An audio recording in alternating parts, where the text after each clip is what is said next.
our presentation today is on PV technology, and we've classed it as Are You Missing a Trick?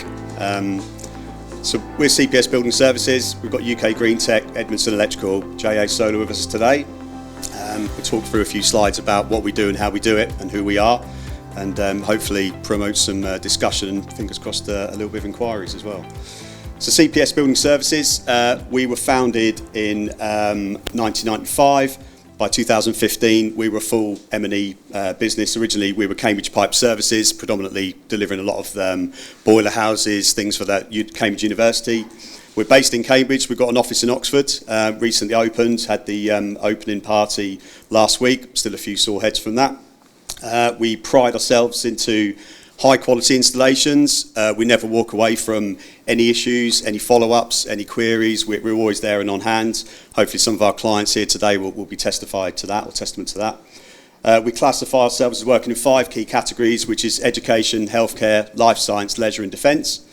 And we were the first company within the andwis group in September 22. So it's been a great journey, a lot of great support. There's a lot of internal trading now with other businesses and a lot of great support from those with other specialist trades.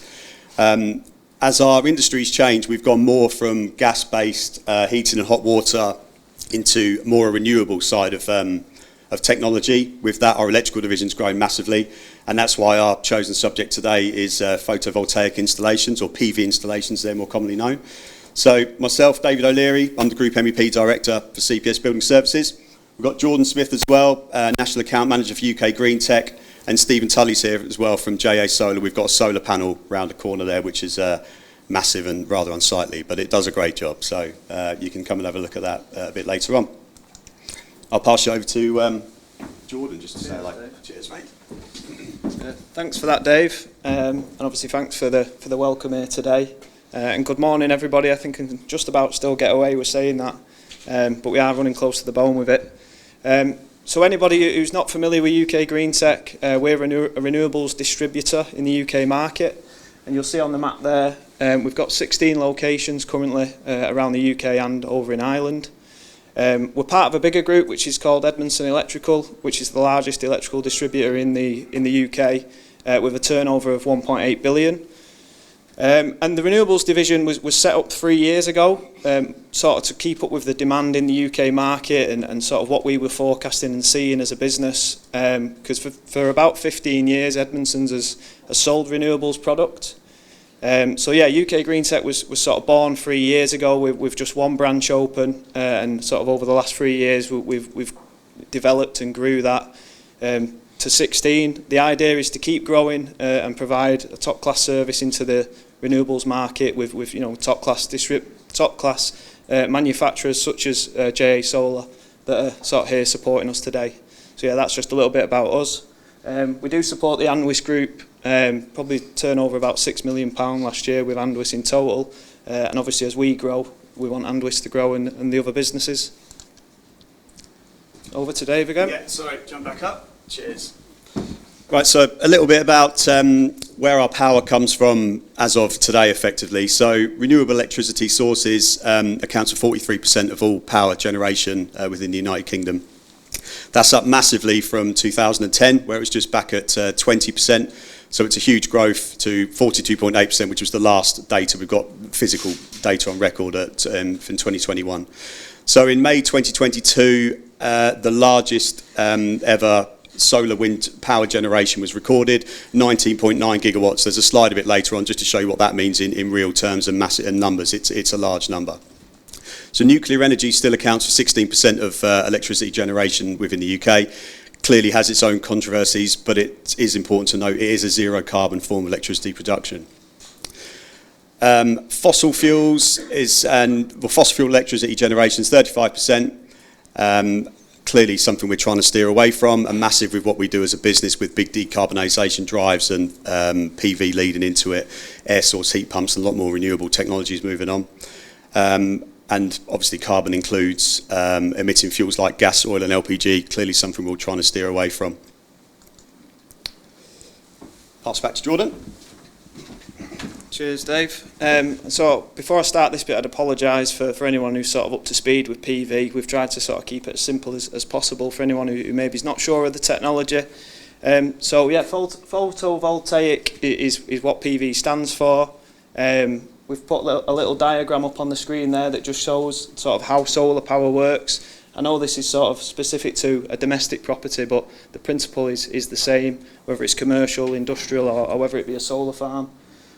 So the statement, or what photovoltaics is the conversion of light into electricity using semiconducting materials that exhibit the photovoltaic effect, a phenomenon studied in physics, photochemistry, and electrochemistry. Now, that's a lot of jargon, really. It's not the catchiest, it doesn't flow. So in practice, and just to keep it really simple, the sun gives off light even on cloudy days, and the PV panels will soak up that light. There's a big misconception that it has to be sunny, and hence why maybe in the past there's been a little bit of, neglect in the UK market, because people think obviously we get about 2 days worth of summer every year, but no, it's actually light that the PV panels will soak in. The cells within the panels will turn that light into DC electricity. The current will then flow into an inverter, which then converts it to AC electricity, ready to then use in your house or your business. The current is then fed through a meter into your home's consumer unit, or it could be a distribution board, three-phase in a commercial project. You then plug in and switch on, and your system will automatically use the free electricity that you've generated and then switch back to the grid as and when needed. Any electricity that you don't use and is then exported and sold to the grid, not for as lucrative of a fee as it used to be, but yeah, there's still a monetary value to that. Or it can be stored in batteries for use at a later date, which I will touch on in a further slide. So we've got, like Dave said, we've got a new solar panel sort of around the corner there, but just sort of run through some highlight figures as to where we've come from maybe 15, 16 years ago in the renewables market to where we are now in comparison to the panels that we're selling into the market. So the early panels, as you can see at the top there, quite ugly, not very good looking. You're looking at about a 250 watt output per panel. That was usually made up of polycrystalline cells, and it gives it sort of a blue effect on the panel. Sizings 1,640 millimetres high by 992 wide, and then 45 mil thick. 18 kilograms in weight roughly, and most products come with a 12-year product warranty.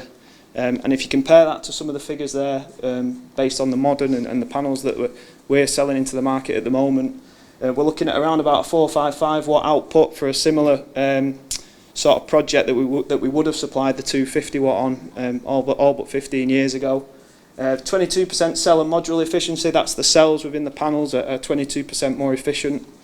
They're now a monocrystalline or N-type cells, which is where that efficiency sort of comes from. Better fire safety properties. Nowadays you'll see a lot of glass panels, and they won't have the white back sheet, and that's where sort of the worry around fire safety come from. The sizings there, slightly bigger, but when you compare the 250 watt to 455 watt that you're getting, it's not a massive difference, and a lot more bang for your buck out of today's panels. A little bit of a shift in weight to 22 kilograms, but as you'll see there, the 25-year product and power warranty is on most panels nowadays. And when we're designing a system, we would design the system over 25 years, so them panels will stand the test of time. You get an improved temperature coefficient, which again is not prominent in the UK market because we don't get really hot summers. But yeah, the panel will stand the test of time, and in foreign countries it won't degrade over the period as quickly as it may be used to. And as you'll see for the one, you're welcome to come and have a look at it around the corner. There's an improved aesthetic. We see a lot of all black modules in the market nowadays, and you'll see them inlaid into new build properties and stuff like that. They do look a little bit slicker than the top picture there. So yeah, as I mentioned a little bit earlier, in regards to the battery storage, we're seeing a lot of uptake now, particularly in the domestic market, and this is sort of becoming more prominent in commercial nowadays as the numbers begin to stack up, the technology gets better, and the price of that comes down. So yeah, put simply, the solar PV panels won't always generate the most electricity when you want to use it. You can send excess electricity back to the national grid and use mains electricity in the evenings at night. Alternatively, you can just install a home battery system on its own at a property, and that's something we see quite regular now. There's an initiative called Homes as Power Stations, where you don't need PV, you can charge up your battery and just store that energy. So yeah, in summary, that this helps you use more of the electricity that you generate. Some energy tariffs will pay you for allowing your battery to be used and store excess grid electricity. So Octopus and people like that have got really smart tariffs out there that can benefit you as a homeowner. It could enable you to take advantage of the cheap rate electricity, so that sort of smart time of use tariff that Octopus will do, and you can charge it when the tariff's low and use it when it's peak time and everyone's putting the kettles and microwaves on when they get back from work or they get up in the morning. They require little maintenance. It's kind of fit and forget. Again, we're seeing 12 to 15 year warranties on this product, and we don't tend to see many failures. It's really advanced and smart kit. And we're now starting to see it stack up from a payback point of view commercially over a sort of a 25-year period. And that's sort of coming from a containerised solution where people will stack the batteries in the container and then use the power off the PV commercially to store it and distribute it in other parts of the business where they may need it. And yeah, just to summarise that, usually battery storage is used alongside PV panels, but it can also be used as an energy tariff that offers cheap electricity at off-peak times. Back to you, Dave. So just a little bit more about how the panels can be used and energy stored. So what we're seeing more and more of, and we've actually got similar in our office, however not to this scale, we've used the roof of the building. They fit nicely with EV car charging. So you have an array of panels, go to a battery store, and then the battery then charges the EV car battery. So effectively, exactly as Jordan was saying there, panels on the roof or on a carport, as is in this instance, either then straight to the distribution board to be used or stored, and then the smart EV chargers will know whether it's using mains power from the network or it's using mains power that's been stored. It works well. We've got it in the office. We've got quite a few EV vehicles now, and a little bit just to say, technology is moving fast in our industry, but solar PV seems to be one of the things that really is almost a fit and forget. You put it up there, you plug it in, it starts feeding in, it starts generating. It works very, very well from the outset. It's good technology, so it's something we're proud to install because we see it's a good thing for decarbonisation as an overall.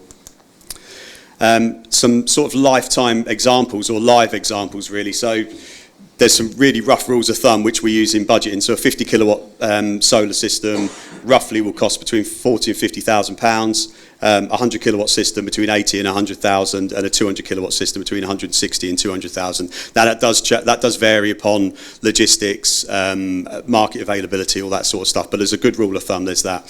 So the graph we've got here is actually from Graham Becks here, one of our project managers from Graham's project at Scottsdale's Garden Centre. We did a 110 kilowatt array, which a cost of £82,000. So good to see we're on the more competitive edge of the 100 kilowatt system guidelines there. And this system on our graph, and what we're seeing now is it will pay itself back within 3.5 years, like 4 years. So the return on investment is phenomenal. As you see the red line on the bottom there, that's the actual cost of the system, and then the blue line above is the effectively free electricity that the client's getting off the back of it. So it's a good product, plug and play. It does work on an industrial scale. Store it, use it, do whatever they're doing. It's adaptable. There's a lot of different tariffs and things and incentives that businesses can use as well. It's a good product. Pass back Jordan. Where from here? Cheers, Dave. So yeah, we've just put some headline sort of stats up from the International Renewable Energy Agency, and just to give you a bit of an idea of sort of where PV is going to go over the next few years. Us at UK Greentech just see the market booming, and this year's been really, really good for us. So yeah, the solar PV deployment coupled with deep electrification could deliver 21% of the CO2 emission reductions, which is nearly 4.9 gigatons. And Dave did actually put 4.9 gigatons in a figure, but I changed that because I didn't think I would actually be able to read that out by 2050. So solar PV could cover a quarter of the global electricity needs sort of by mid-century, and it would become the second largest generation source after wind. Global capacity must reach 18 times the current levels or more than 8,000 gigawatts by 2050. Solar PV project costs already marginally below fossil fuel costs in global terms, and are set to decline further in the decades ahead. As we sort of touched on earlier in the presentation, solar PV is a fast evolving industry. innovations in battery storage, PV. It's just creating a better value in the supply chain and rapid cost reductions that makes it a really good time to sort of enter into the PV market if you are thinking about it. Rooftop solar PV systems are being supported by power purchase agreements in the market at the moment, and what a power purchase agreement is effectively just a cost-free solution that requires no upfront cost from the consumer. It will be funded over maybe a 15-20 year period, and what the funder would do is fix your electricity rate over that period, but it would be no upfront cost to actually get the system installed. This is something really, really prominent in the market at the moment. For anyone who wants to step into a greener sort of future of their business, this is a real quick way to do it, and obviously cost-free, which is a massive benefit. The energy transformation brings socio-economic benefits. So the global solar industry could employ over 18 million people by 2050. So that kind of shows you the rate at which it is growing. And sort of lastly, I wanted to touch on, because I'm sure there'll be a lot of questions around it throughout the day, but we at UK Greentech sort of stand behind a platform called CEDX. And CEDX is basically ensuring that a lot of the manufacturers that we trade with are not putting their workers under working conditions that wouldn't stand up to sort of British scrutiny. They're doing a really good job. We can work with CEDX to get audits done on manufacturers, and this is something which, in regards to ESG of businesses, is a real hot topic at the minute. And that's it from me. Yeah, cheers mate, thank you. That's largely us really, so thanks very much for listening. Any questions we'll screen in a second, but myself, David O'Leary, Jordan's here, Stephen as well, the panel manufacturer, Peter Siemens actually here as well, our electrical director, Graham Beck's here, our electrical services PM, who does a lot of the PV works as well, so if we want to talk a bit more about the intricacies and difficulties about the installation. We've got also Adam as well from Edmundson Electrical, which UK Greentech are part of. So that picture on the right is actually Scottsdale's Garden Centre. That's one of the projects Graham's doing and where we took the graph from, just showing the return on the investment.